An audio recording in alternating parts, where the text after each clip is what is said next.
परमेश्वरंकर जीवंत नामर गौरव हो पुणी शुणुवा प्रत्येक को मु प्रभु जीशु नाम नमस्कार जनाए। पुणी आशा करी आपण समस्ते परमेश्वरंकर अनुग्रहर डेणा तले सुस्थ सुरक्षित अच्छा। प्रिय ईश्वर लोक मैंने पापरु परित्राण प्राप्त होगा यह मनुष्य पक्षरे सहज साध्य विषय नुहे। विश्वर जेतेक धर्मावलंबी सेमानंकर एकमात्र लक्ष्य यह अटे जे क्यों माध्यम से माने परित्राण प्राप्त हेबे। गोटे धर्मर आशा रखी बंचुवा विश्वासी पक्षरे ताहार अंतिम इच्छा अंतिम लक्ष्य केवल परित्राण ही अटे। जहाँ मनुष्य पक्षरे निजर ज्ञान बुद्धि शक्ति सामर्थ्य पाइबा विषय परित्राण नुहे। एणु सब बेले आमे परित्राण पाइबा निमंते आउ जनक उपरे निर्भर करि थाउ। जेहेतु जदि जणे बंधा जाई अछि आउ ताहाकु मुकुलाइबा पाई आउ जनकर साहाय्य निहाती दरकार। एणु जेतेबेले आम्भे माने निरुपाय थिलु परमेश्वर आम्भ मानकु परित्राण सकाशु मुक्त कले। एणु पाउल कहिले एफिसियो 2 अध्याय 8-9 रे अनुग्रह रे विश्वास द्वारा तुम्भे माने परित्राण पाई अछो ताहा कौनसी क्रियाकर्म द्वारा नुहे। से महान परमेश्वर ताहांकर इच्छा अनुसार दया करी आम्भ मानकु मध्य पापरु परित्राण कले जीवनर मार्गरे आम्भ मानकु चालिबा पाई बोली शक्ति देले। यह केवल ताहांकर अनुग्रहर निधि अटे। एफिसियो 1:8 अनुसार परमेश्वर कहिले पाउल कहिले सही प्रियतमंक ठारे ताहांक रक्त द्वारा आम्भे माने अपराधरु क्षमा प्राप्त होइअछु। यह केवल तांकर अनुग्रह। प्रिय ईश्वरक लोक माने बाइबल धर्मशास्त्र अनुसार जे माने यीशु हृदय रे विश्वास कले पाप प्रति मृत हेले यीशु को निज जीवन रे ताहांकर रक्तर मूल्य को बुझिले से माने धार्मिक बोली गणित हेले। आज विश्वासी मानक पय एक सौभाग्य जे आम्भे माने बिना मूल्य रे परित्राण प्राप्त होइअछु। किंतु परित्राण पाउथिबा लोकंक जीवन रे यीशुंकर आविर्भाव रहिबा अत्यंत जरूरी अटे। जे जीवन रे यीशु अछंते से परित्राण प्राप्त हेबो। यीशुंकर बिना ताहांकर आम्भ जीवन रे आविर्भाव बिना आमे कदापि परित्राणर अंश होई पारिबो नाही। जे माने परित्राण पाउछंती पाइछंती बोली विश्वास करते से माने आपण हृदय रे यीशु को रखी अछंती। जे माने विश्वास रे दृढ़ीभूत होइछंती ख्रीष्टंक ठारे ख्रीष्टंक सहित से माने परित्राण पाइथिबा व्यक्ति अविश्वासी विश्वासी माने अटंती। प्रिय ईश्वरक लोक माने बाइबल रे विभिन्न व्यक्ति विशेष माने परित्राण पाइथिबा कथा उल्लेख करा जाय अछि। परित्राण कहिले ताहार ग्रीक शब्द सोटेरिया बोली कहा जाए जार 2 गोटे अर्थ अछि। नंबर 1 डेलिवरेंस द्वितीयटी सेव। तामाने जदि जणे कौनसी बंधन रे बंधा जाई अछि से मुखोली पारु नाही। पापर बंधन रे हो शैतानर बंधन रे हो रोगर बंधन रे हो मानसिक चापर बंधन रे हो जदि से बंधा जाई अछि ताहाको मुक्त करा जाई गोटे एमिति स्थान को ताहाको स्थानांतरित करा जिवो जेउठारे से संपूर्ण सुरक्षित रही पारिबो। तेबे ताहाको आपण कहि पारिबे जे से जणे परित्राण प्राप्त होइथिबा व्यक्ति। आ परित्राण 3 गोटी क्षेत्र रे परमेश्वर गोटे मनुष्य को दान करंती। परित्राणर कर्म 3 गोटी स्थान रे हुए। नंबर 1 जणे मनुष्यर शरीर को मध्य परित्राण दरकार। और यीशुंकर सेवा कार्य मध्य यीशु ए 3 गोटी परित्राणर कर्म को साधन कले।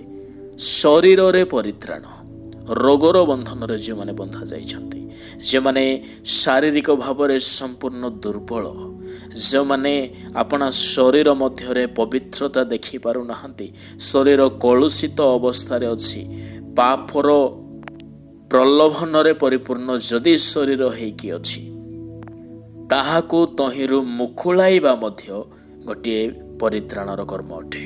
एणु यीशु जेतेबेले से सेवा कार्य करुथिले ताहांकर सेवा कार्य से रोगी मानकु सुस्थ कले କୁଷ୍ଠୀମାନଙ୍କୁ ଶୁଚି କଲେ। ଯେହେତୁ ସେମାନେ ତହିଁର ବନ୍ଧନରେ ଆବଦ୍ଧ ଥିବା ହେତୁ ପ୍ରଭୁ ସେମାନଙ୍କୁ ମୁକ୍ତ କଲେ। ଶାରୀରିକ ପରିତ୍ରାଣ।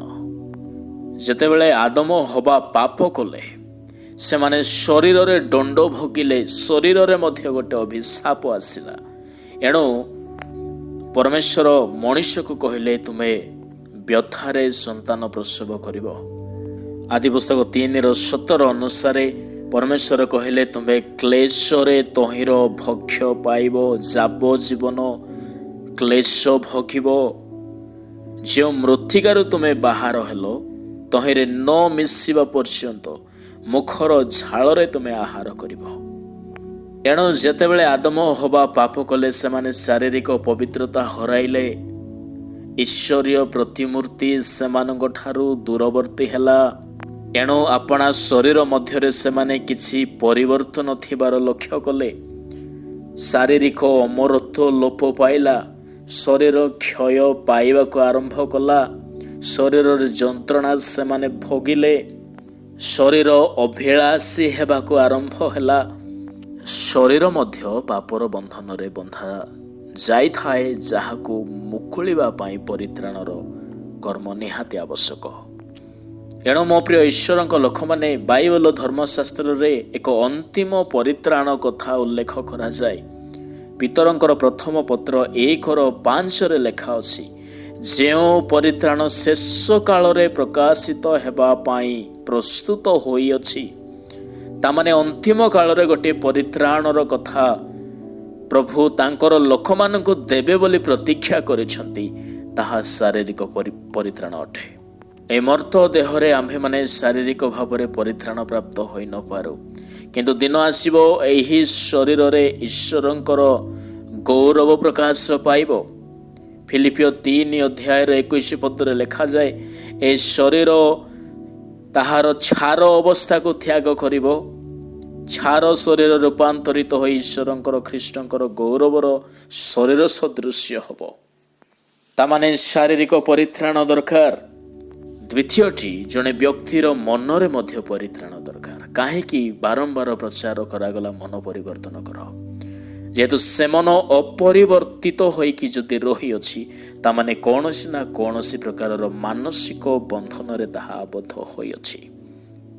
ବେଳେବେଳେ ଆମ୍ଭର ମନ ମଧ୍ୟ ଶତ୍ରୁ ଶୈତାନ ଦ୍ୱାରା କଣ୍ଟ୍ରୋଲ ହେବାକୁ ଲାଗିଥାଏ। ଯେମିତି ସାଉଲଙ୍କର ହେଉଥିଲା, ଗୋଟେ ମନ୍ଦ ଆତ୍ମା ତାହାଙ୍କୁ କଣ୍ଟ୍ରୋଲ କରିବାକୁ ଲାଗିଲା, ତାହାଙ୍କର ମାଇଣ୍ଡକୁ ବାନ୍ଧିବାକୁ ଲାଗିଲା। ପୁଣି ଈଶ୍ୱରଙ୍କର ବାକ୍ୟ ସେହି ମନର ବନ୍ଧନକୁ ମୁକ୍ତ କରେ। ଏଣୁ ଯୀଶୁଙ୍କର ଦ୍ୱିତୀୟ ବିଷୟ, ସେ ଉତ୍ତମ ଶିକ୍ଷା ଦେଉଥିଲେ ଲୋକମାନଙ୍କୁ, ଯେପରି ସେମାନେ ମାନସିକ ଚାପରୁ ମୁକ୍ତ ହୋଇପାରିବେ, ସତ୍ୟତାକୁ ଜାଣିପାରିବେ। ଆଉ ଯେଉଁମାନେ ସତ୍ୟକୁ ଜାଣନ୍ତି, ସେମାନେ ସତ୍ୟ ଦ୍ୱାରା ମୁକ୍ତ ମଧ୍ୟ ହୁଅନ୍ତି।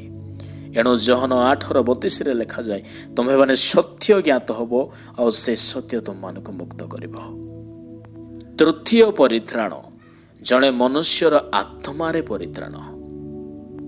ଯଦିବା ହୁଏତ ଆପଣ ଅସୁସ୍ଥ ସୁରକ୍ଷିତ ଶରୀର ପାଇଛନ୍ତି, ଯଦିଓ ଆପଣ ଜ୍ଞାନୀ, ଆପଣଙ୍କ ଠାରେ ଜ୍ଞାନ, ଉତ୍ତମ ବିବେକ ବିବେଚନା ଅଛି, ତଥାପି ଆତ୍ମାର ପରିତ୍ରାଣ ନିହାତି ଆବଶ୍ୟକ। ଯୀଶୁ ନିକୋଦିମଙ୍କୁ ସେ ପରିତ୍ରାଣ ସମ୍ବନ୍ଧରେ ସେ କହିଲେ। ନିକୋଦିମ ଜଣେ ବ୍ୟକ୍ତି, ଜହନ 3 ସେ ଯୀଶୁଙ୍କୁ ଆସି କିଛି ବିଷୟ ଜାଣିବା ପାଇଁ ପ୍ରଶ୍ନ କରୁଥିଲେ। ଯୀଶୁ ତାହାଙ୍କୁ କହିଲେ, ପୁନର୍ଜନ୍ମ ନହେଲେ କେହି ଈଶ୍ୱରଙ୍କ ରାଜ୍ୟକୁ ଯାଇପାରିବ ନାହିଁ। ତାମାନେ ତାହାଙ୍କର ଜୀବନର ନୂତନୀକରଣ କଥା ଯୀଶୁ ତାହାଙ୍କୁ କହିଲେ। ଆତ୍ମାଙ୍କର ଦ୍ୱାରା ପୂର୍ଣ୍ଣ ଆମମାନଙ୍କର ଜୀବନରେ ଆତ୍ମାଙ୍କର ଆବିର୍ଭାବ, ଆତ୍ମାଙ୍କର କର୍ମ, ଆତ୍ମାଙ୍କର ସକଳ ପ୍ରକାରର ପ୍ରତିଫଳନ ଯେତେବେଳେ ଆମେ ଦେଖୁ, ତାହା ଆତ୍ମାର ପରିତ୍ରାଣ ଅଟେ। ପ୍ରିୟ ଈଶ୍ୱରଙ୍କ ଲୋକମାନେ, 3 କ୍ଷେତ୍ରରେ ଜଣେ ବିଶ୍ୱାସୀକୁ ପରିତ୍ରାଣ ଆବଶ୍ୟକ। କିନ୍ତୁ ବେଳେବେଳେ ପରିତ୍ରାଣ ପାଉଥିବା ଲୋକଙ୍କ ମଧ୍ୟରେ ଲୋକଙ୍କ ସକାଶେ କିଛି ପ୍ରତିବନ୍ଧକ ଗୁଡ଼ାକ ମଧ୍ୟ ରହିଥାଏ। ଯେଉଁ ଜୀବନରେ ଯୀଶୁ ଅଛନ୍ତି, ସେ ପରିତ୍ରାଣ ପାଇବ ବା ପାଇସାରିଅଛି। ଯୀଶୁ ଥରେ ଗୋଟିଏ ଗୃହକୁ ଯାଇ ସେ ଗୃହ ସମ୍ବନ୍ଧରେ ଘୋଷଣା କରି କହିଲେ, ଆଜି ଏ ଗୃହରେ ପରିତ୍ରାଣ ଉପସ୍ଥିତ ହୋଇଅଛି। ଲୋକଙ୍କର ମଙ୍ଗଳ ସୁସମାଚାର 19 ଅଧ୍ୟାୟର 9 ପଦରେ ଯୀଶୁ ତାଙ୍କ ବିଷୟରେ କହିଲେ, ଆଜି ଏହି ଗୃହରେ ପରିତ୍ରାଣ ଉପସ୍ଥିତ ହୋଇଅଛି, ଯେଣୁ ଏ ମଧ୍ୟ ଅବ୍ରାହମଙ୍କ ଜଣେ ସନ୍ତାନ। ଯେତେବେଳେ ଯୀଶୁ ଯକ୍ଷଙ୍କ ଘରେ ଅତିଥି ହେଇକି ଗଲେ, ସେ ଗୃହରେ ଯାଇ ସେ ଘୋଷଣା କଲେ, ଆଜି ଏ ଗୃହରେ ପରିତ୍ରାଣ ଉପସ୍ଥିତ। ପ୍ରିୟ ଈଶ୍ୱରଙ୍କ ଲୋକମାନେ, ଯେଉଁ ଗୃହରେ ଯେଉଁ ଜୀବନରେ ପ୍ରଭୁଙ୍କର ଉପସ୍ଥିତି ଥାଏ, ଯେଉଁମାନେ ପ୍ରଭୁଙ୍କ ସହିତ ରୁହନ୍ତି, ଆପଣା ଜୀବନରେ ପ୍ରଭୁଙ୍କୁ ପ୍ରଧାନ ସ୍ଥାନ ଦେଇକି ବଞ୍ଚୁଥାନ୍ତି, ସେମାନେ ପରିତ୍ରାଣ ପାଇଥିବା ବ୍ୟକ୍ତିମାନେ ଅଟନ୍ତି। କିନ୍ତୁ ଏହା ଆମ୍ଭମାନଙ୍କର କର୍ମରେ ନୁହେଁ, ଯେହେତୁ ଯୀଶୁଙ୍କୁ ଆମର ଯୋଗ୍ୟତା ବଳରେ ଆମେ ଆପଣା ଜୀବନରେ ଗ୍ରହଣ କରିନାହୁଁ, କିନ୍ତୁ ସେ ଆମ୍ଭ ପାଇଁ ବୋଲି ପରିତ୍ରାଣ ଯାଚିକି ଦେଲେ। ଆମ୍ଭକୁ ତଦ୍ରୂପ ତାହାଙ୍କର ଦୟାରେ ପ୍ରସ୍ତୁତ କରି ଆମ ଜୀବନରେ ସେ ବର୍ତ୍ତମାନ ଅଛନ୍ତି, ଯକ୍ଷଙ୍କ ଜୀବନରେ ମଧ୍ୟ। ପ୍ରିୟ ଈଶ୍ୱରଙ୍କ ଲୋକମାନେ, ଆଜି ଆପଣଙ୍କ ଜୀବନରେ ପରିତ୍ରାଣ, ଆପଣଙ୍କର ପରିବାରର ସମସ୍ତଙ୍କ ଠାରେ ପରିତ୍ରାଣ ରହିବା ଦରକାର। କିନ୍ତୁ କିଛି କିଛି ଏ ପ୍ରକାର ବିଷୟ ଅଛି ଯେ ଆମ୍ଭମାନଙ୍କୁ ପରିତ୍ରାଣରୁ ବିଚ୍ଛିନ୍ନ କରିବା ପାଇଁ ସବୁବେଳେ ଚେଷ୍ଟା କରେ। ଯକ୍ଷଙ୍କ ସମ୍ବନ୍ଧରେ ବାଇବଲରେ ଲେଖାଯାଏ, ଲୋକ 19 ଅଧ୍ୟାୟର ପ୍ରଥମ ବାକ୍ୟ ଅନୁସାରେ, ଯେତେବେଳେ ଯୀଶୁ ଜିରିହ ନଗରରେ ପ୍ରବେଶ କରି ସେ ନଗର ମଧ୍ୟ ଦେଇ ଯାଉଥିଲେ, ତାମାନେ ଯକ୍ଷ ଜିରିହ ନଗରର ଜଣେ କରଗ୍ରାହୀ ଓ ଧନୀ ଲୋକ ଥିଲେ ବୋଲି ବାଇବେଲ ଧର୍ମଶାସ୍ତ୍ର କୁହେ। ସେ ଜିରିହ ନଗରର ବାସିନ୍ଦା।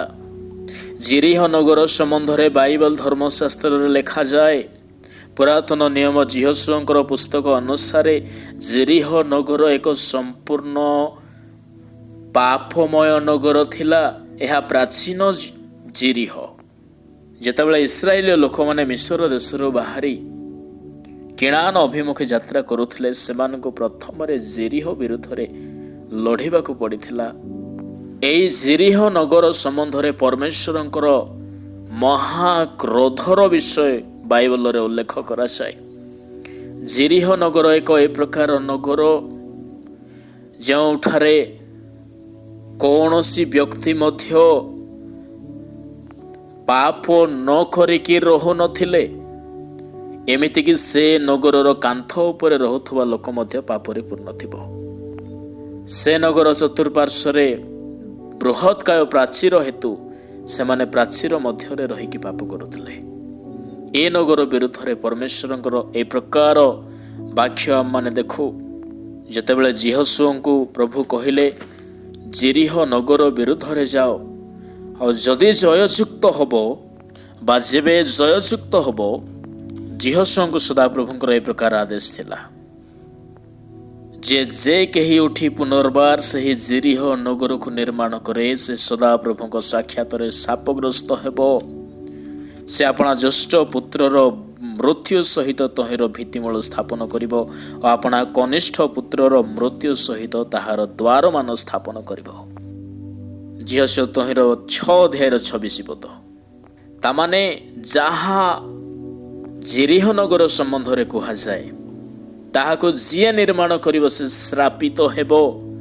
ଏତେ କ୍ରୋଧ ପରମେଶ୍ୱରଙ୍କର ଜିରିହ ନଗର ବିରୁଦ୍ଧରେ, ଯେହେତୁ ତାହା ତଦ୍ରୂପ ପାପରେ ସମ୍ପୂର୍ଣ୍ଣ ଭାରାକ୍ରାନ୍ତ ହୋଇକି ଥିଲା। କିନ୍ତୁ ଇସ୍ରାଏଲର ରାଜା ଆହାବଙ୍କ ସମୟରେ ଜିରିହ ନଗରକୁ ପୁନର୍ବାର ନିର୍ମାଣ କରାଗଲା। ପ୍ରଥମ ରାଜାବଳୀ 16 ଅଧ୍ୟାୟର 34 ପଦ ଅନୁସାରେ ବୈଥଲିୟ ହିଏଲ ସେ ଜିରିହ ନଗରକୁ ପୁନର୍ବାର ନିର୍ମାଣ କଲେ। ଆଉ ପରମେଶ୍ୱର ନୁନର ପୁତ୍ର ଯୀହୋଶୁଆଙ୍କ ହସ୍ତରେ ଯାହା କହିଥିଲେ, ସେହି ବାକ୍ୟାନୁସାରେ ସେ ଆପଣା ଜ୍ୟେଷ୍ଠ ପୁତ୍ରର ଅବିରାମର ମୃତ୍ୟୁ ସହିତ ନଗରର ଭିତ୍ତିମୂଳ ସ୍ଥାପନ କଲେ ଓ ଆପଣା କନିଷ୍ଠ ପୁତ୍ର ସଗୁବରର ମୃତ୍ୟୁ ସହିତ ତାହାର ଦ୍ୱାରମାନ ସ୍ଥାପନ କଲେ। ଆହାବଙ୍କ ସମୟରେ ଯେହେତୁ ଇସ୍ରାଏଲ ସମ୍ପୂର୍ଣ୍ଣ ପାପରେ ପୂର୍ଣ୍ଣ ଥିଲା, ସେହି ନଗରରେ ସେହି ପାପିଷ୍ଟ ନଗରକୁ ପୁନରାୟ ନିର୍ମାଣ କରାଗଲା। ଆଉ ଈଶ୍ୱରଙ୍କର ବାକ୍ୟ ଅନୁସାରେ ତାହା ସଫଳ ମଧ୍ୟ ହେଲା ଯେ ସେହି ହିଆଲଙ୍କର 2 ଗୋଟି ପୁତ୍ର ସେମାନଙ୍କର ମୃତ୍ୟୁ ସହିତ ଭିତ୍ତିମୂଳ ସ୍ଥାପନ କରାଗଲା। ତାମାନେ ଜଣକର ଶବ ଉପରେ, ଜଣକର ମଢ଼ ଉପରେ ନଗରର ଭିତ୍ତିମୂଳ ସ୍ଥାପନ କରାଯାଇଅଛି। ତାମାନେ ସେଇ ନଗରକୁ ଗୋଟିଏ କବର କହିଲେ କୌଣସି ଭୁଲ ହେବ ନାହିଁ।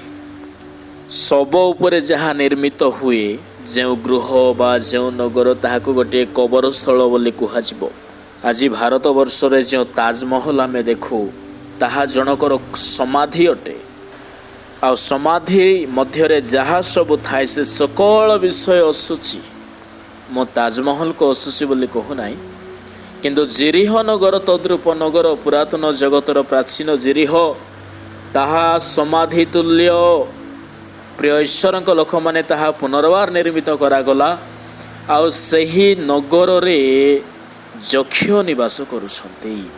ଆଜି ଆମେ ଯେଉଁ ଜଗତ ମଧ୍ୟରେ ବାସ କରୁଅଛୁ, ତାହା କୌଣସି ପ୍ରକାରରେ ଜିରିହ ଠାରୁ କମ୍ ନୁହେଁ। ଏଠାରେ ବିଭିନ୍ନ ପ୍ରକାରର ଅସୁଚିତା ପରିପୂର୍ଣ୍ଣ, ଶାରୀରିକ, ମାନସିକ, ଆତ୍ମିକ ଜୀବନର ବିରୁଦ୍ଧର ବିଭିନ୍ନ ପାପର ବିଷୟ ଜଗତ ମଧ୍ୟରେ ଭରି ହେଇକି ଅଛି। ଆଉ ସେହି ପରମେଶ୍ୱର ଦୟାକରି ଏହି ପାପପୂର୍ଣ୍ଣ ଜଗତରୁ ଆମମାନଙ୍କୁ ମନୋନୀତ କରି ତାଙ୍କରି ପରିତ୍ରାଣର ଅଂଶୀ କରାଇଅଛନ୍ତି। ଠିକ୍ ସେହିପରି ଯକ୍ଷ ଜିରିହ ନଗରରେ ବାସ କରୁଥିଲେ ସୁଦ୍ଧା ସେହି ନଗରରେ ଯୀଶୁଙ୍କର ଗମନ ହେଲା।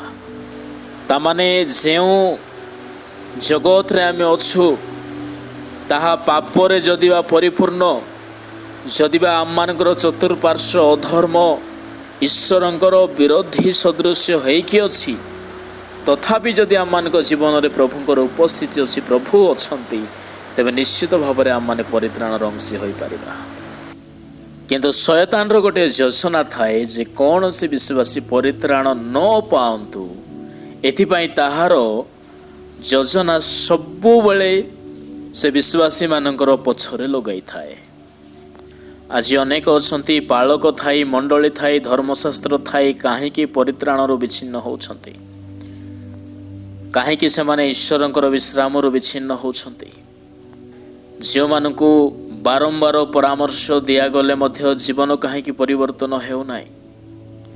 ଯେହେତୁ ସେମାନଙ୍କର ପରିତ୍ରାଣ ପାଇବା ଠାରୁ ବିଚ୍ଛିନ୍ନ ହେବା ପାଇଁ, ବିଚ୍ଛିନ୍ନ କରିବା ପାଇଁ କେତେ ଗୋଟି ପ୍ରତିବନ୍ଧକ ଅଛି। ବିଶେଷତଃ 4 ଗୋଟି ପ୍ରତିବନ୍ଧକ, ଯାହା ଯକ୍ଷଙ୍କ ଜୀବନରେ ମଧ୍ୟ ଦେଖାଗଲା। ସେହି ପ୍ରତିବନ୍ଧକ ଗୁଡ଼ାକ ଯକ୍ଷଙ୍କୁ ମଧ୍ୟ ଅଟକାଇବା ପାଇଁ ଚେଷ୍ଟା କଲେ। ଯଦି ସେଦିନ ଯକ୍ଷଙ୍କ ଗୃହରେ ଯୀଶୁ ଗମନ କରିବେ, ତେବେ ତାଙ୍କ ଗୃହରେ ପରିତ୍ରାଣ ଯିବ। କିନ୍ତୁ ତା ପୂର୍ବରୁ ସେ 4 ଗୋଟି ପ୍ରତିବନ୍ଧକର ଶିକାର ହେଲେ। ଯେତେବେଳେ ଯୀଶୁ ଜିରିହ ନଗରରେ ପ୍ରବେଶ କଲେ, ଯକ୍ଷଙ୍କ ମନରେ ଏକ ଇଚ୍ଛା ହେଲା ଯେ ସେ ଯୀଶୁଙ୍କୁ ଦେଖିବେ। କିନ୍ତୁ 3 ପଦ ଅନୁସାରେ ଲୁକ 19:3ରେ ଲେଖାଯାଏ, ଯୀଶୁ କିଏ ତାହା ଦେଖିବାକୁ ସେ ଚେଷ୍ଟା କରୁଥିଲେ, କିନ୍ତୁ ଲୋକମାନଙ୍କର ଭିଡ଼ ସକାଶୁ ଦେଖିପାରୁନଥିଲେ, କାରଣ ସେ ବାଙ୍ଗର ଥିଲେ। ତାମାନେ ପ୍ରଥମ ପ୍ରତିବନ୍ଧକ ଯକ୍ଷଙ୍କ ସକାଶୁ ଏହା ହେଲା ଯେ ସେ ଭିଡ଼ ହେତୁ ଦେଖିପାରୁନଥିଲେ ଯୀଶୁଙ୍କୁ। ତାମାନେ ସେଠାରେ ବିଶାଳ ଜନସମାବେଶ, ମଣିଷମାନଙ୍କର ଗହଳି ଥିବା ହେତୁ ସେ ଯୀଶୁଙ୍କୁ ଦେଖିପାରୁନାହାନ୍ତି। ପ୍ରିୟ ମୋର ଈଶ୍ୱରଙ୍କ ଲୋକମାନେ, ଆପଣ ବେଳେବେଳେ ପ୍ରଭୁଙ୍କ ପାଇଁ ବଢ଼ିବା ପାଇଁ ଚାହୁଁଥିବେ, ପରିତ୍ରାଣ ଆଡ଼କୁ ସିଦ୍ଧତାର ସହିତ ଅଗ୍ରସର ହେବା ପାଇଁ ଚାହୁଁଥିବେ, କିନ୍ତୁ କିଛି ମଣିଷମାନେ ହିଁ ଥିବେ ଯେଉଁମାନେ ଆପଣଙ୍କୁ ଅଟକାଇବା ପାଇଁ ବାଧା ସଦୃଶ୍ୟ ପ୍ରକାଶିତ ହୋଇଯିବେ। ଏଣୁ ବେଳେବେଳେ ଗୋଟିଏ ମଣିଷର ପରିତ୍ରାଣର ବାଧାର କାରଣ ଆଉ ଗୋଟିଏ ମଣିଷ ହିଁ ହୁଏ। ସାବଧାନ, ଏହା ପ୍ରଥମ କଥା ଅଟେ। ଏ ଗହଳି ଥିବା ହେତୁ ଦେଖିପାରୁନାହାନ୍ତି। ବେଳେବେଳେ ଆମମାନେ ଅନେକ ମଣିଷମାନଙ୍କର ସଙ୍ଗରେ ସଙ୍ଗତି ରଖିଥାଉ, କିନ୍ତୁ ଜାଣିବା ଦରକାର ଯେ ସବୁ ମଣିଷ ଆମମାନଙ୍କର ପରିତ୍ରାଣର ଜୀବନ ସହିତ ଉପକାରିତାରେ ହିଁ ଆସିବେ ତାହା ନୁହେଁ। ଆୟୁବଙ୍କୁ ଦୁର୍ବଳ କରିବା ପାଇଁ ତାହାଙ୍କର ସ୍ତ୍ରୀ ହିଁ ବାହାରି ପଡ଼ିଥିଲେ। ଯୋସେଫଙ୍କୁ ଗାତରେ ପକାଇବା ପାଇଁ ତାଙ୍କର ଭାଇମାନେ ହିଁ ବାହାରିଲେ। କଇନ ହିଁ ହେବଲଙ୍କୁ ହତ୍ୟା କରିଥିଲା। କିଛି ସମୟରେ ଜଣେ ମଣିଷ ହିଁ ଆମମାନଙ୍କର ଆତ୍ମିକ ଜୀବନର ବାଧାର କାରଣ ହୋଇଯିବ। ଏଣୁ ମୋ ପ୍ରିୟ ଈଶ୍ୱରଙ୍କ ଲୋକମାନେ, ଆମମାନଙ୍କ ଜୀବନରେ ସବୁ ମଣିଷ ସମାନ ଭାବରେ ଆସିନଥାନ୍ତି। ସମସ୍ତେ ସମାନ ଆକାରରେ ଶିକ୍ଷା ମଧ୍ୟ ଦେଇନଥାନ୍ତି। ଆଜିର ଦିନମାନଙ୍କରେ ଆମମାନେ ଦେଖୁଅଛୁ ବିଭିନ୍ନ ପ୍ରକାରର ଭ୍ରାନ୍ତ ଶିକ୍ଷକମାନେ ବୁଲୁଅଛନ୍ତି, ଯେଉଁମାନେ ମେଣ୍ଢା ବେଶରେ ଆସି ହିଂସ୍ରକ ସିଂହ ପରି ଜଣେ ସରଳ ବିଶ୍ୱାସୀର ବିଶ୍ୱାସକୁ ଗ୍ରାସ କରି ପକାଉଅଛନ୍ତି। ଲୋକେ ବୁଝିବାରେ ସେମାନଙ୍କୁ ଭୁଲ କରନ୍ତି ବୋଲି ଅନେକ ଆଜି ବିଶ୍ୱାସରେ ଦ୍ୱନ୍ଦ୍ୱରେ ପଡ଼ିଅଛନ୍ତି। ବିଭିନ୍ନ ଜାଗାରେ ଦଳଭେଦ, ମତଭେଦ, ବିଭିନ୍ନ ପ୍ରକାରର ମାଣ୍ଡଳିକ ଅସନ୍ତୋଷ ବେଳେବେଳେ ଦେଖାଯାଏ। କାହିଁକି? ଯେହେତୁ କୌଣସି ନା କୌଣସି ମଣିଷ ବେଳେବେଳେ ଆମମାନଙ୍କୁ ପରିତ୍ରାଣ କ୍ଷେତ୍ରରେ ପ୍ରତିବନ୍ଧକ ପରି ସେମାନେ ଉଭା ହେଇଯାଆନ୍ତି। ଏଣୁ ମୁଁ ଆପଣମାନଙ୍କୁ କହିବା ପାଇଁ ଚାହେଁ, ପରିତ୍ରାଣ ଆମମାନେ ପାଇଅଛୁ, କିନ୍ତୁ ଆମମାନଙ୍କର ପରିତ୍ରାଣର ଶତ୍ରୁ ବେଳେବେଳେ ଆଉ ଗୋଟିଏ ମଣିଷ ହିଁ ହେବାର ସମ୍ଭାବନା ଥାଏ। ଏଣୁ ସମସ୍ତଙ୍କୁ ନିଜ ଜୀବନରେ ନ ରଖିବା ପାଇଁ ବାଇବଲ ମଧ୍ୟ ଆମମାନଙ୍କୁ ଶିକ୍ଷା ଦିଏ। ରୋମିଓ 3 ଅଧ୍ୟାୟରେ ସାଧୁ ପାଉଲ କହିଲେ, ବିଲିଆର ସହିତ ଖ୍ରୀଷ୍ଟଙ୍କର କି ମିଳନ? ଧାର୍ମିକ ସହିତ ଅଧାର୍ମିକର କି ମିଳନ? ତାମାନେ ଯଦି ଆମେ ଧାର୍ମିକ ଜୀବନ କାଟୁଅଛୁ, ତେବେ ଆମମାନଙ୍କର ଧର୍ମାଚାରୀର ବିଷୟ ସୁରକ୍ଷିତ ରଖିବା ପାଇଁ ଆମମାନେ ଚେଷ୍ଟା କରିବା ଦରକାର। କିଛି ଆମମାନଙ୍କର ଆତ୍ମିକ ଜୀବନର ଶତ୍ରୁମାନଙ୍କ ଠାରୁ ପୃଥକ ରହିବା ପାଇଁ, ଯାହା ଆମମାନଙ୍କର ପ୍ରଭୁଙ୍କ ସହିତ ସମାନ ହେଇପାରୁନାହିଁ, ମ୍ୟାଚିଂ ହେଇପାରୁନାହିଁ, ସେ ସକଳ ବିଷୟ ଠାରୁ ଆମମାନେ ପୃଥକ ରହିବା ଆମମାନଙ୍କର ଆତ୍ମିକ ଜୀବନ ପାଇଁ ଉତ୍ତମ ଅଟେ। ଯେତେବେଳେ ଗହଳି ଦେଖାଗଲା, ଯକ୍ଷ ଯୀଶୁଙ୍କୁ ଦେଖିପାରିଲେ ନାହିଁ। ଏହା ତାଙ୍କ ପାଇଁ ପ୍ରଥମ ପ୍ରତିବନ୍ଧକ। ଦ୍ୱିତୀୟ ପ୍ରତିବନ୍ଧକ ତାହାଙ୍କର ଏହା ଅଟେ ଯେ ସେ ବାଙ୍ଗର ଥିବା ହେତୁ ମଧ୍ୟ ଯୀଶୁଙ୍କୁ ଦେଖିପାରିଲେ ନାହିଁ। ତାମାନେ ଦ୍ୱିତୀୟ ବିଷୟ, ଯକ୍ଷ ଯେହେତୁ ବାଙ୍ଗର ଥିଲେ, ଏତେ ମହାନ ଯୀଶୁ ଯାହାଙ୍କର ସମ୍ବନ୍ଧରେ ସେ ସମୟରେ ସାରା ଇସ୍ରାଏଲ ଦେଶରେ ଚର୍ଚ୍ଚା ଚାଲିଅଛି, ସେ ଜିରିହ ନଗରକୁ ଆସିଅଛନ୍ତି, କିନ୍ତୁ ଦୁର୍ଭାଗ୍ୟର କଥା, ଯକ୍ଷ ଦେଖିପାରୁନାହାନ୍ତି ଯେହେତୁ ସେ ବାଙ୍ଗର ଥିଲେ।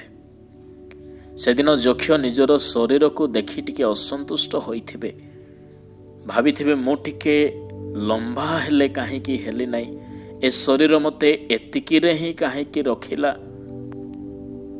ସେ ଶରୀରକୁ ଗାଳି କରିଥିବେ। ତାମାନେ ଯକ୍ଷଙ୍କ ପାଇଁ ଯୀଶୁଙ୍କୁ ନ ଦେଖିବାର ଦ୍ୱିତୀୟ ପ୍ରତିବନ୍ଧକ ତାହାଙ୍କ ନିଜ ଶରୀର ହିଁ ସେହି ପ୍ରତିବନ୍ଧକ ହେଲା। ତାମାନେ ଶରୀର ହିଁ ଜଣେ ପରିତ୍ରାଣ ପାଉଥିବା ବ୍ୟକ୍ତି ପଛରେ ଗୋଟିଏ ପ୍ରତିବନ୍ଧକ ପରି ବେଳେବେଳେ ଦେଖାଯାଇପାରେ। ଏହି ଶରୀର ସମ୍ବନ୍ଧରେ ଯୀଶୁ ମଧ୍ୟ ବାଇବଲରେ କହିଲେ, ଆତ୍ମା ଇଚ୍ଛୁକ, ଶରୀର ଦୁର୍ବଳ। ତାମାନେ କିଛି ଦୁର୍ବଳତା ଶରୀର ମଧ୍ୟରେ ଅଛି, ଯଦ୍ୱାରା ମାନେ ଈଶ୍ୱରଙ୍କ ପାଇଁ ଯେତିକି ମାତ୍ରାରେ ବଢ଼ିବା କଥା ବଢ଼ିପାରୁନୁ। ଏମିତିକି ପାଉଲ ମଧ୍ୟ ଏହାର ସମ୍ବନ୍ଧରେ କହିଲେ। ରୋମିଓ 7 ଅଧ୍ୟାୟର 19-23 ମଧ୍ୟରେ ସେ କହିଲେ, ମୁଁ ଯାହା କରିବା ପାଇଁ ଇଚ୍ଛା କରୁଅଛି କରିପାରୁନାହିଁ। ଯେଉଁ ଉତ୍ତମ ବିଷୟ ମୁଁ ଚାହୁଁଅଛି ତାହା କରିପାରୁନାହିଁ, କିନ୍ତୁ ଯେଉଁ ମନ୍ଦ ବିଷୟ ମୁଁ ଚାହୁଁନାହିଁ ତାହା ହିଁ ମୋ ଦେଇ ହେଉଅଛି। ଯେହେତୁ ଯେଉଁ ମନ୍ଦ ବିଷୟ ମୁଁ କରୁଅଛି ତାହା ମୋ ଠାରେ ଥିବା ସେ ପାପ କରୁଅଛି। ପାଉଲ କହିଲେ, ଶରୀର ମଧ୍ୟରେ, ଆମ ଜୀବନ ମଧ୍ୟରେ ଦୁଇଗୋଟି ବ୍ୟବସ୍ଥା ଆମେ ପାଇଅଛୁ। ଆତ୍ମାଙ୍କର ବ୍ୟବସ୍ଥା, ଯାହାକି ଆମମାନଙ୍କର ଜୀବନରେ ଅଛନ୍ତି, ଆମମାନଙ୍କର ଆତ୍ମାରେ, ଆମମାନଙ୍କର ମନରେ ଆତ୍ମାଙ୍କର ବ୍ୟବସ୍ଥା। ଆମେ ପ୍ରଭୁଙ୍କୁ ପାଇଲା ପରେ, ବିଶ୍ୱାସ କଲା ପରେ, ସେହି ପବିତ୍ର ରକ୍ତ ଦ୍ୱାରା ଧୌତ ହେଲା ପରେ, ସେହି ପବିତ୍ର ଆତ୍ମାଙ୍କର ସେହି ବ୍ୟବସ୍ଥା ଆମ ଜୀବନରେ ଅଛି। ଏଣୁ ଆମେ କ'ଣ ଉତ୍ତମ, କ'ଣ ସିଦ୍ଧ, କ'ଣ ସୁଗ୍ରାହ୍ୟ ତାହା ଆମେ ଜାଣୁଅଛୁ, ବୁଝୁଅଛୁ, କିନ୍ତୁ ଶରୀର ମଧ୍ୟରେ ଆଉ ଏକ ବ୍ୟବସ୍ଥା, ଯାହା ଅଙ୍ଗର ବ୍ୟବସ୍ଥା, ଯାହା ଆମମାନଙ୍କର ଆତ୍ମାଙ୍କର ବ୍ୟବସ୍ଥାକୁ ଦମନ କରିବା ପାଇଁ ଚେଷ୍ଟା କରେ। ଏଣୁ କିଛି ବେଳାରେ ଆମେ ଦେଖୁଅଛୁ, ମନର ଇଚ୍ଛା ଥିଲେ ମଧ୍ୟ ଶରୀରର ଆଳସ୍ୟତା ହେତୁ, ଶରୀରର ଦୁର୍ବଳତା ହେତୁ ଆମେ କରିପାରୁନୁ। ଗୋଟେ ଛୋଟ ଉଦାହରଣ, ଯଦି ଜଣେ ଲୋକ ପ୍ରଭାତ ବେଳାରେ ଉଠିକି ପ୍ରାର୍ଥନା କରିବି ବୋଲି ଭାବିଥିବ, ମନରେ ଭାବିଥିବ, ଆତ୍ମାଙ୍କ ଦ୍ୱାରା ସେ ସଂକଳ୍ପ କରିଥିବ, କିନ୍ତୁ ସକାଳେ ଉଠିଲା ବେଳକୁ ସେ ଶରୀର ତାହାକୁ ହିଁ ଗୋଟେ କଥା କହିବ ନା ଆଉ ଟିକେ ଶୋଇଲେ ଭଲ, ସମୟ ତ ହେ ନାହିଁ ବୋଲି ସେ ଶୋଇବା ପାଇଁ ନ ଉଠିବା ପାଇଁ ବ୍ୟାକୁଳ କଲେ, ଆଳସ୍ୟତା ଦେଲେ, ସେ ଆହୁରି ଶୋଇପଡ଼ିବ, ଆତ୍ମାଙ୍କର କଥାକୁ ସେ ଭୁଲିଯିବ।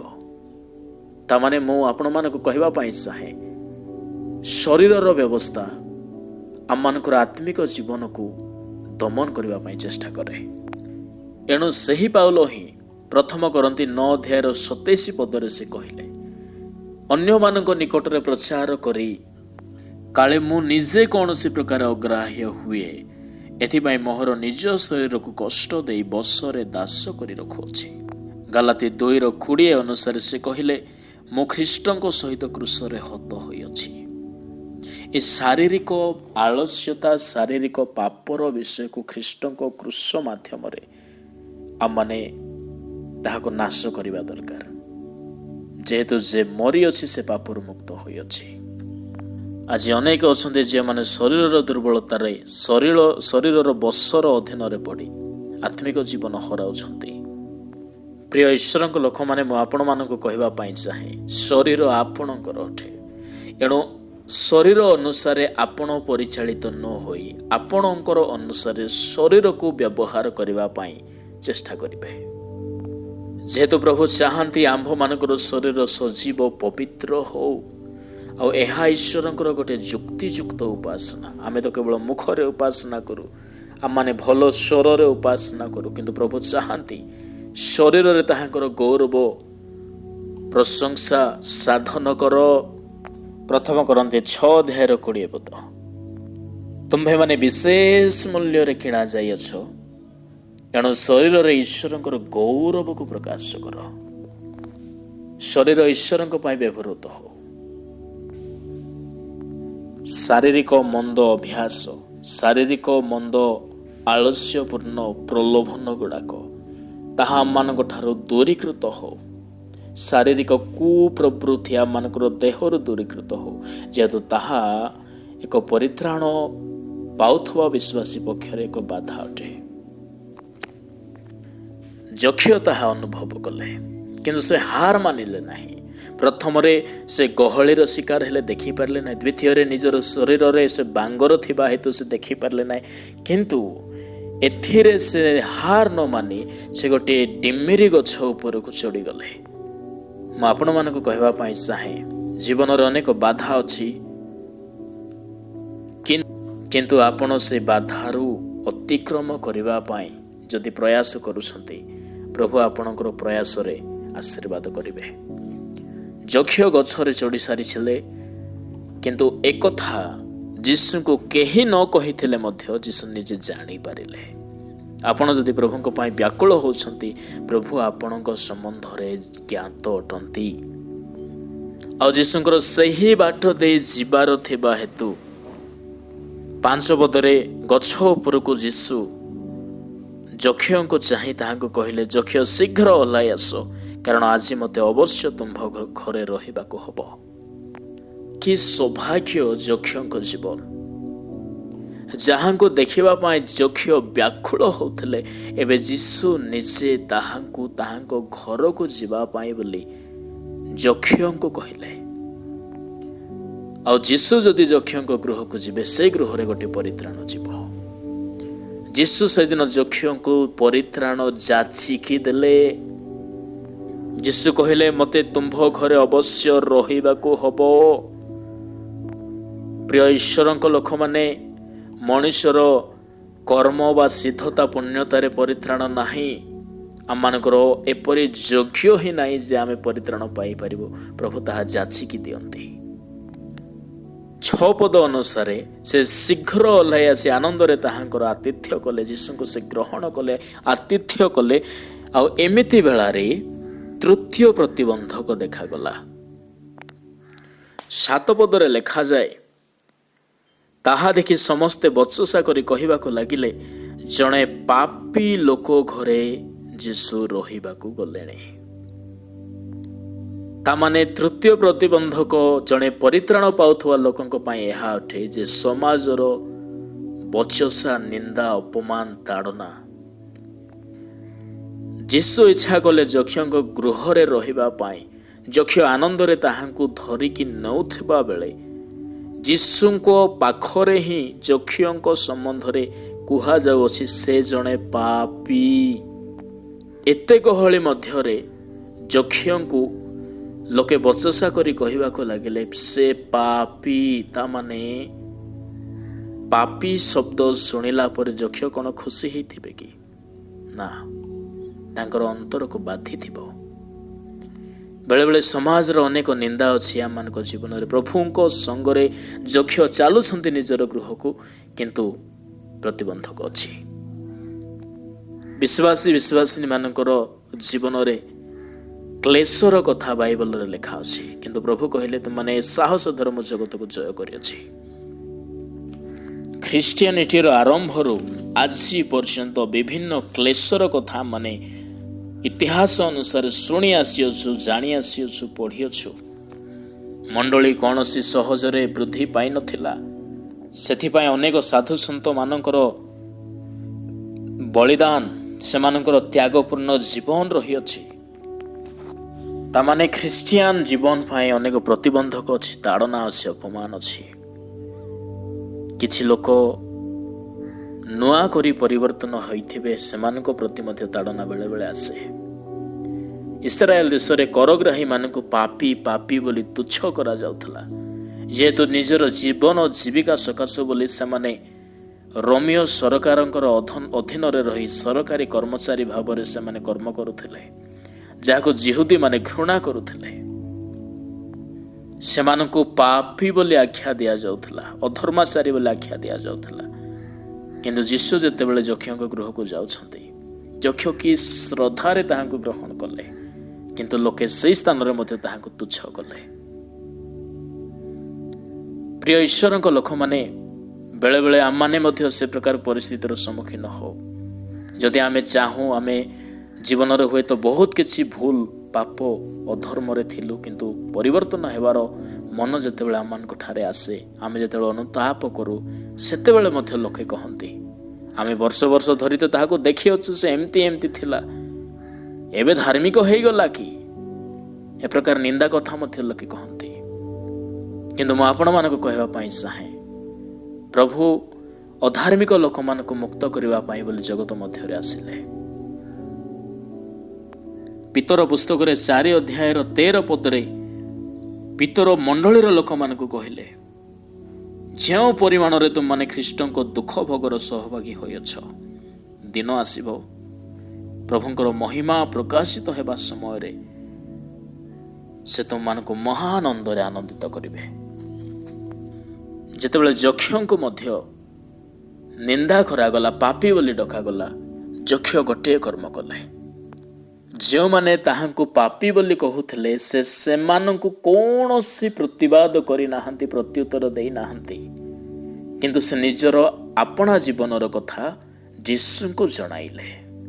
କହିଲେ, 8 ପଦରେ ଲେଖା ଅଛି, କିନ୍ତୁ ଯକ୍ଷ ଠିଆ ହୋଇ ପ୍ରଭୁଙ୍କୁ କହିଲେ, ହେ ପ୍ରଭୁ, ଦେଖନ୍ତୁ ମୋହର ସମ୍ପତ୍ତିର ଅର୍ଦ୍ଧେକ ମୋ ଦରିଦ୍ରମାନଙ୍କୁ ଦାନ କରୁଅଛି।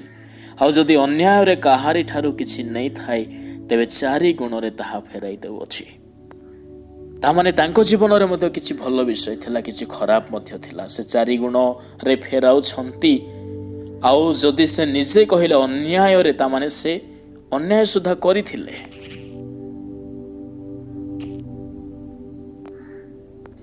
ଆଉ ସେ ଯାହା କରିଥିଲେ ତାହା ପ୍ରଭୁଙ୍କୁ ଜଣାଇଲେ।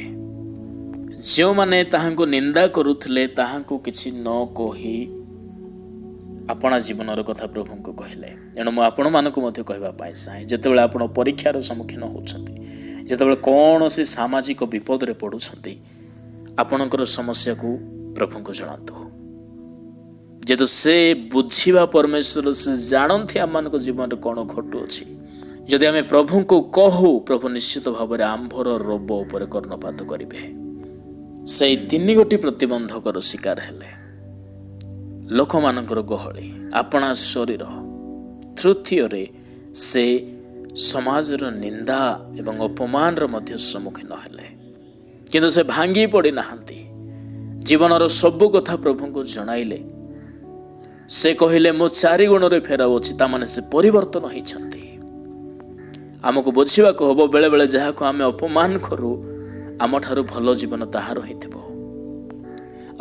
बेले जीशु जो लोक मैंने यक्ष को अपमानित करुले जीशु से मानक ही कहते यक्ष संबंध में यक्ष जीशु को जणाइले यक्षर सपक्ष जीशु अन्य मानक जणाइले जे आज यही गृह परित्राण उपस्थित होइअछि। जदि आपण बाधा को अतिक्रम करिसेंति परित्राण पाई अछंती मैं आपण मानक कहवाई चाहे जगत में अनेक प्रतिबंधक अच्छी परित्राण पाउथुवा विश्वासी मानक पाए किंतु साहस धरिबा गोटे विश्वासी पाए अत्यंत जरूरी जेहेतु परित्राणदाता परमेश्वर जो परित्राणर प्रतिज्ञा मानक करि अछंती से विश्वस्त अटंती आ से निश्चय देबे। से दिन यक्षर जीवनर परिचय प्रभु बदलाई देले कहले ये मध्य अब्राहम जने संतान अब्राहम संतान बोली कहवा अर्थ अब्राहम संतान मानक प्रतिज्ञात देश दिया प्रभु अब्राहम वंश को किणान देश दुग्ध मधु प्रवाही देश ए प्रकार देशर अधिकारी करैबार गोटे प्रतिज्ञा करथिले से माने जहाँ को आशीर्वाद करिवे से माने आशीर्वाद पाइबे तामाने आशीर्वाद संतान अधिकार प्राप्त संतान अब्राहम संतान आ कहले यक्ष संबंध में जीशु कहले ए मध्य अब्राहम संतान तामाने ये मध्य अधिकार पाइबा पाई योग्य होइछन्ति ये मध्य प्रभुंकर प्रतिज्ञा से मध्य प्राप्त हेबे। एणु गालातिय 3:28-29 लिखा जाए जो माने ख्रीष्ट को पाई से अब्राहम वंश अटंती आमे जदि प्रभु को आज पाइछु आम जीवन ख्रीष्ट अछंती आमाने अब्राहम संतान आ प्रतिज्ञा अनुसार उत्तराधिकारी अटू। प्रिय भाई और भौणी माने जीवन अनेक प्रतिबंधक आसो किंतु से प्रतिबंधक को ख्रीष्ट सहित अतिक्रम करंतु देखिए आपण जो परित्राण पाइबा पाई मनोनीत करा जाई अछंती प्रभु ताहांकर महिमा प्रकाश समय ताहा जगाइबे। जदि वाक्य आपण मानक भल लगी निश्चित भाव में आपण निजे शुणु अन्य को मध्य शुणातु चैनल को लाइक और सब्सक्राइब करी अन्य निकट में यार विषय रे शेयर करंतु। प्रभु आपण को प्रचुर परिमाण रे वाक्य द्वारा आशीर्वाद करंतु। आमेन।